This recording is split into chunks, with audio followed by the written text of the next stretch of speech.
আমি ঈদ মিলাদুন্নবী বিষয়ের সপক্ষে আর কিছু গুরুত্বপূর্ণ কথা জাতির সামনে তুলে ধরলাম।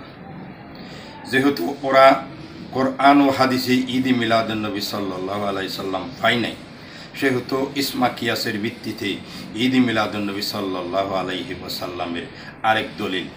কারণ রসুল পাক সাল্লাল্লাহু আলাইহি ওয়াসাল্লাম এরশাদ করেছেন, যে ব্যক্তি ইসলামের মধ্যে সুন্দর ও উত্তম বা ভালো নবপন্থা আবিষ্কার করবেন তার জন্য রয়েছে প্রতিদান, এবং যে তার উপর আমল করবে তার জন্যও রয়েছে সমপ্রতিদান।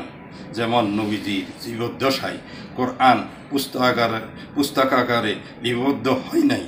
অবশেষে তৃতীয় খলিফা হযরত ওসমান রাদিয়াল্লাহু আনহু এর শাসনামলে কোরআন সংকলিত হয়ে পুস্তকাগারে লিপিবদ্ধ হয়। এর প্রায় 250 বছরেই ওই কোরআনের হরফে জের জবর নক্তা ফেশ সংযোজন হয়েছে হাজ্জাজ বিন ইউসুফের শাসনামলেই। মূলত ঈদ মিলাদুন্নবী সাল্লাল্লাহু আলাইহি ইসলামের মূল কথা নবী রসুল পাক সাল্লাল্লাহু আলাইহি ওয়াসাল্লাম। ঈদ মিলাদুন্নবী সাল্লাল্লাহু আলাইহি ওয়াসাল্লাম অর্থে জন্ম থেকে নবীজির শুরু নহে, তথা নবীজি জন্মের মাঝে সীমাবদ্ধ নহেন। ফলে ঈদ মিলাদুন্নবী সাল্লাল্লাহু আলাইহি ওয়াসাল্লাম অর্থে নবীজির জন্ম মন্তব্য করা যাবে না। কারণ যারা জন্ম হয়েছেন তাদের মাগণ নবজন্মের পর থেকে প্রায় 40 দিন অপবিত্র থাকেন।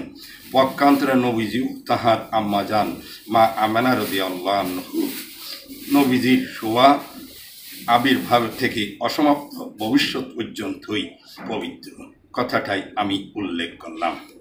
যা কোরআন অবতীর্ণ হয়েছে নবীজি দুনিয়াতে সমাগমনের অন্তত 40 বছর পরে, আর হাদিসের সৃষ্টি হয়েছে নবীজির সৌজন্যেই। পক্ষান্তরে নবীজির সৃষ্টির অনেক পূর্বের ইতিহাস বিদায় কোরআন ও হাদিস নবীর দলিল নহে, বরং নবীজিই কোরআন হাদিসের দলিল, তোর সঙ্গে নবীজি সৃষ্টির দলিল এবং আল্লাহ পাকের দলিল। নবীজি যেহেতু আল্লাহ পাক থেকেই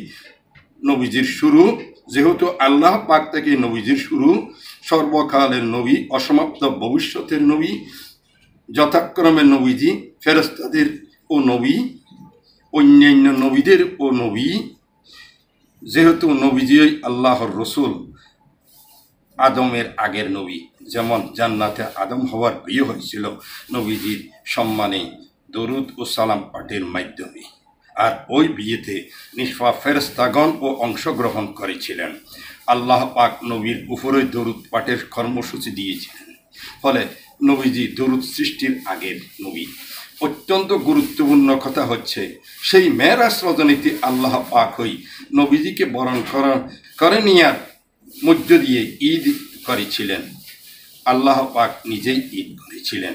ফলে নবীজি আল্লাহর ঈদ, তৎসঙ্গে নবীজির জন্য আল্লাহ পাকই যথেষ্ট। এমত অবস্থায় নবী পেয়ে খুশি হতে হয়, বা যারা নবী পেয়ে খুশি নহে তারা যেন ইমানদার নহে। মূলত ঈদ মিলাদুন্নবী সাল্লাল্লাহু আলাইহি ওয়াসাল্লামের আবিধানিক অর্থ হচ্ছে নবী পেয়ে খুশি হওয়া। আবু জেহেল ও আবুল আহাব অবশ্যই মানুষের বাচ্চা ছিল, এবং তারা নবীজিকে পেয়ে খুশি হতে পারে নাই, বিদায় ওরা চিরকাল কলঙ্কিত। এমত অবস্থায় নবীজির নূরকে অস্বীকার করে নবীজিকে মানুষের পর্যায়ে নিয়ে গিয়ে বেয়াদবি করার কোনো সুযোগ আর রইল না। যেহেতু কোরআনে আল্লাহ পাক নবীজির জন্য উল্লেখ করেন নাই, বরং কোরআন নবীজির আবির্ভাবের কর্মসূচি নিয়ে দিয়েছে, যার সুস্পষ্ট প্রমাণ ঈদ মিলাদুন্নবী সাল্লাল্লাহু আলাইহি ইসলাম চিরব্যাহত থাকবে।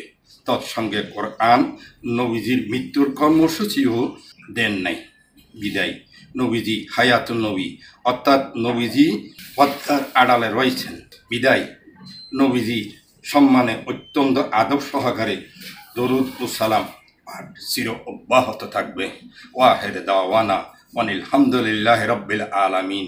আসসালামু আলাইকুম ওয়া রাহমাতুল্লাহি ওয়া বারাকাতুহু।